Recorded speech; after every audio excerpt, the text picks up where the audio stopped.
You'll be pleased to know this is the last time I'm hosting these awards, so I don't care anymore. I'm joking. I never did. There are two kinds of celebrities in Hollywood. The ones who smile, collect their check, and keep their mouth shut. And then there's this man. You could binge watch the entire first season of Afterlife instead of watching this show. That's a show about a man who wants to kill himself because his wife dies of cancer, and it's still more fun than this, okay? Spoiler alert, season 2 is on the way, so in the end, he obviously didn't kill himself, just like Jeffrey Epstein. Shut up. I know he's your friend, but I don't care. Ricky Gervais, the man Hollywood invites back 5 times, despite the fact that every single time he sets their industry on fire. Tonight, we're going through every savage takedown, every perfectly timed clapback, and every moment he said the thing the entire room was too terrified to say out loud. Most people get invited to host the Golden Globes once.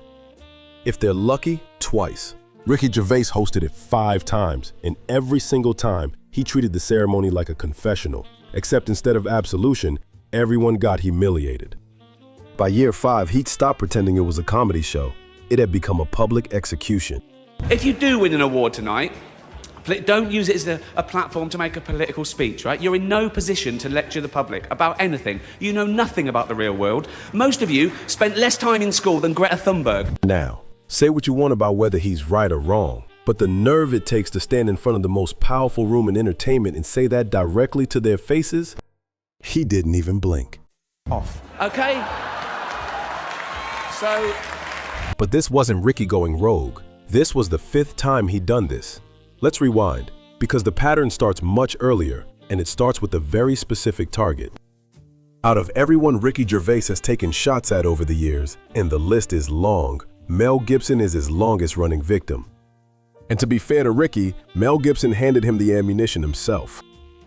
Honestly, I like a drink as much as the next man. Unless the next man is Mel Gibson. A little context. This was right after Mel Gibson had been arrested for drink driving, and his deeply anti-Semitic rant during the arrest had just become public knowledge. Ricky wasn't going to let that slide. Not in front of that room, not on live television. Our first presenter is beautiful, talented, and Jewish, apparently. Mel Gibson told me that. He's obsessed. Please welcome Scarlett Johansson. The joke landed perfectly because it had a target, a punchline, and a victim. And the victim wasn't in the room to complain. But Ricky wasn't done with Mel, not even close. A few years later, he was forced to introduce him again, and he made his feelings crystal clear. I'd rather have a drink with him in his hotel room tonight than with Bill Cosby. That's not a compliment to Mel Gibson. That's an insult to both of them, delivered simultaneously. Ricky Gervais, efficiency expert.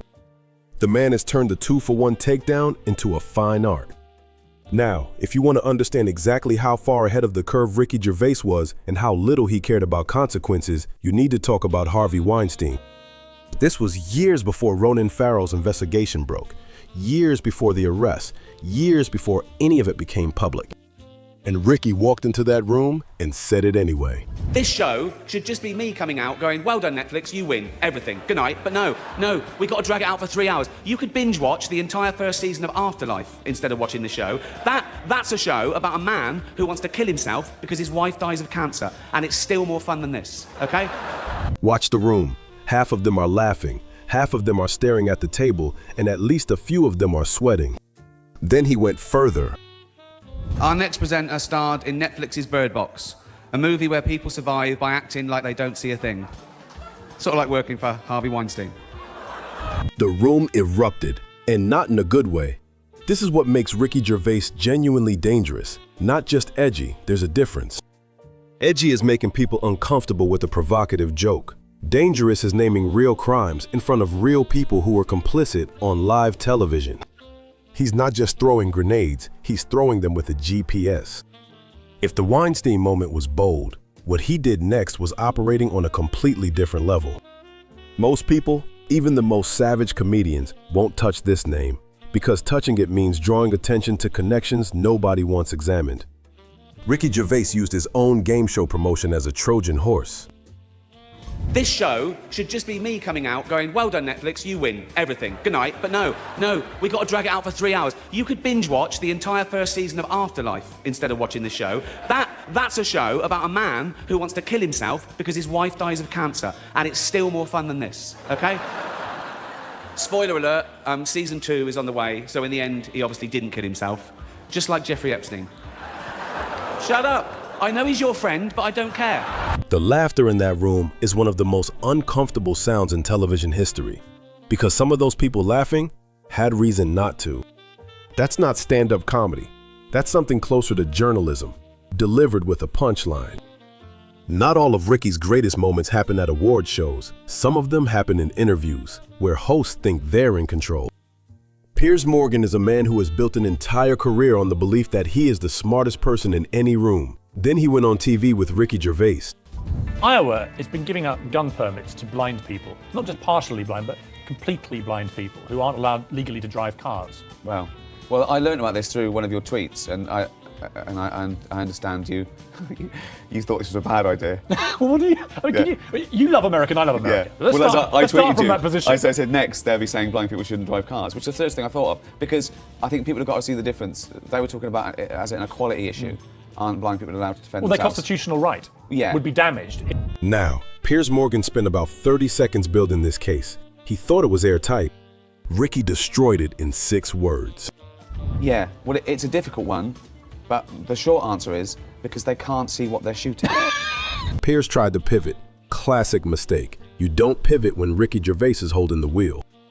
I can't buy a Kinder Egg, you know those little eggs with little toys in, because it may choke me, so they're a health hazard. But where the Kinder Egg would be sold in a British store, they instead have an AR-15 assault rifle. Dear America, please let Piers buy a Kinder Egg, but don't let him buy a gun. That analogy is almost offensively simple, which is exactly why it works. You can't argue with it. Piers Morgan, host of multiple international television programs, published author, professional opinion haver, had nothing. Joy Behar's been making television hosts uncomfortable since before most of the internet existed. She's faced down politicians, A-listers, and every shade of controversial opinion.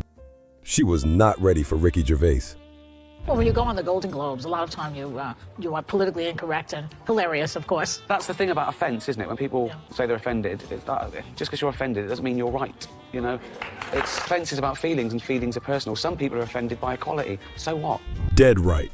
And delivered with such casual, devastating calm that it barely registered as the intellectual wrecking ball it actually was.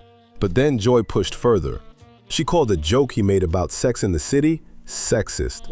Referring to Sex and the City too, I said I was sure the Golden Globe would go to the team that airbrushed that poster. Yeah. A little sexist. No, it's not. Okay, so we can touch it? Yeah, of course. He didn't shout. He didn't storm off. He just pointed at the tape. Ricky Gervais doesn't lose his temper. He doesn't need to. He just waits for you to hand him the rope.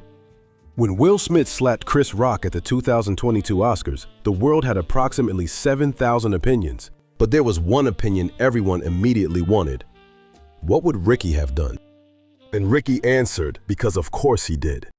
People on Twitter, it was trending, people saying, oh, what would have happened if Ricky had been hosting it? And I said, nothing, because I wouldn't have made a joke about his wife's hair. I'd have made a joke about her boyfriend. Let that sink in. He didn't say, I would have been fine. He said, nothing would have happened, and then explained exactly why with a joke that was simultaneously more brutal and safer. Chris Rock made a joke about a medical condition. Ricky would have gone after the marriage. That's not the same target. That's not even the same sport. And that's where we leave episode 1. Ricky Gervais, 5-time Golden Globes host, professional truth teller, and the one comedian who the entire Hollywood establishment fears, funds, and keeps inviting back anyway. In episode 2, we go deeper. The Office host who corrected his own interviewer, the comedian who took down a Silicon Valley billionaire to his face, in the moment he nearly walked the entire industry off a cliff. Don't go anywhere.